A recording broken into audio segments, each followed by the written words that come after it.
Assalamualaikum warahmatullahi wabarakatuh. Saya Citra Dwi Saputri ingin menjelaskan sedikit tentang perlindungan hak atas kekayaan intelektual dalam perdagangan. Yang pertama, pengertian hak atas kekayaan intelektual.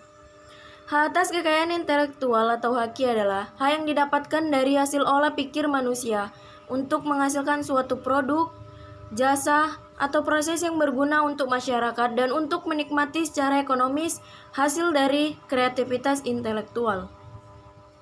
Objek yang diatur dalam kekayaan intelektual berupa karya yang dihasilkan dari kemampuan intelektual manusia sesuai dengan peraturan perundang-undangan di bidang haki seperti Undang-Undang Hak Paten, Undang-Undang Hak Cipta, Rahasia Dagang, dan lainnya.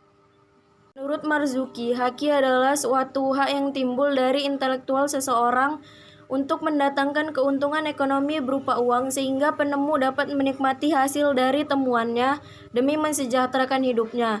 Dan supaya didapatkan keuntungan itu, maka penemu harus mendaftarkan haki pada temuannya.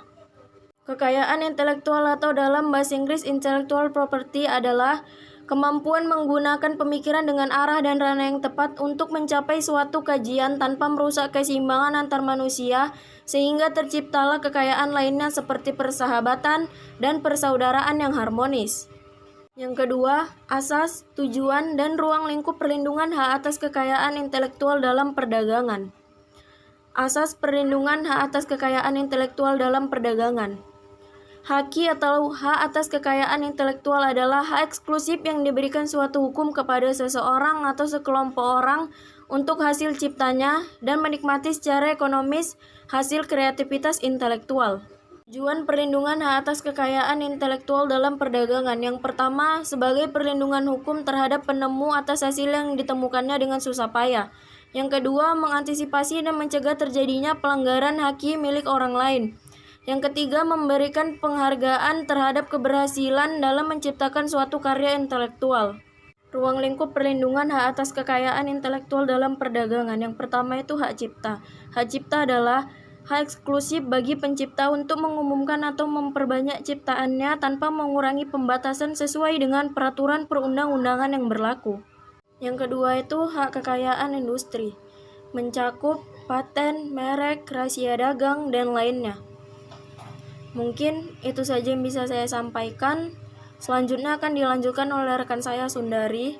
Apabila ada kesalahan, saya mohon maaf. Saya sudahi dengan Assalamualaikum warahmatullahi wabarakatuh. Assalamualaikum warahmatullahi wabarakatuh.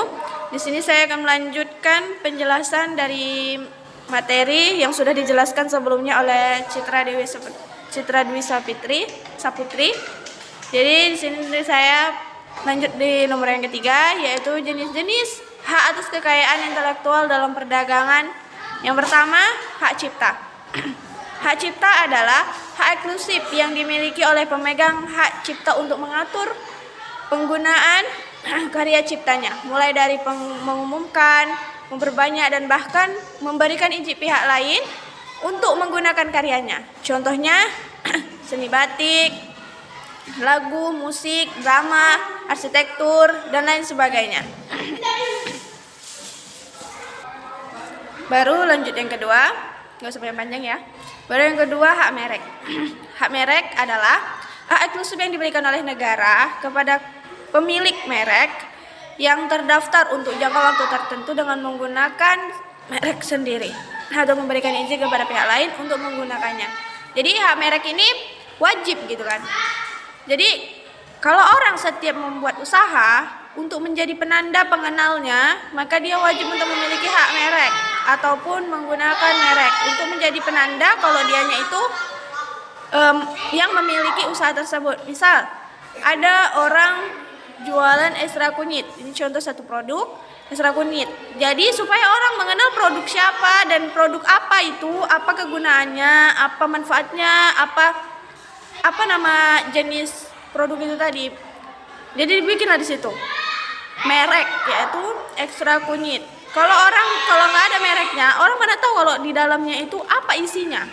Jadi hak merek ini wajib untuk di setiap produk seseorang untuk pemasaran.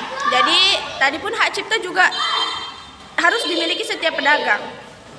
ataupun hak cipta itu juga harus dimiliki oleh orang-orang yang memiliki karya agar pun tidak disebarluaskan dengan secara ilegal gitu kan. Baru yang ketiga lanjut rahasia dagang. Rahasia dagang ini memang harus dimiliki oleh setiap orang. Karena setiap orang itu harus memiliki rahasia. Masa iya kita mengumbar-ngumbar kalau harga pasarnya sekian, harga jualnya sekian dan lain sebagainya. Jadi hak dagang ini wajib bagi setiap pedagang. Mungkin itu saja yang dapat saya jelaskan. Lebih dan kurang saya mohon maaf. Bila itu wassalamualaikum warahmatullahi wabarakatuh.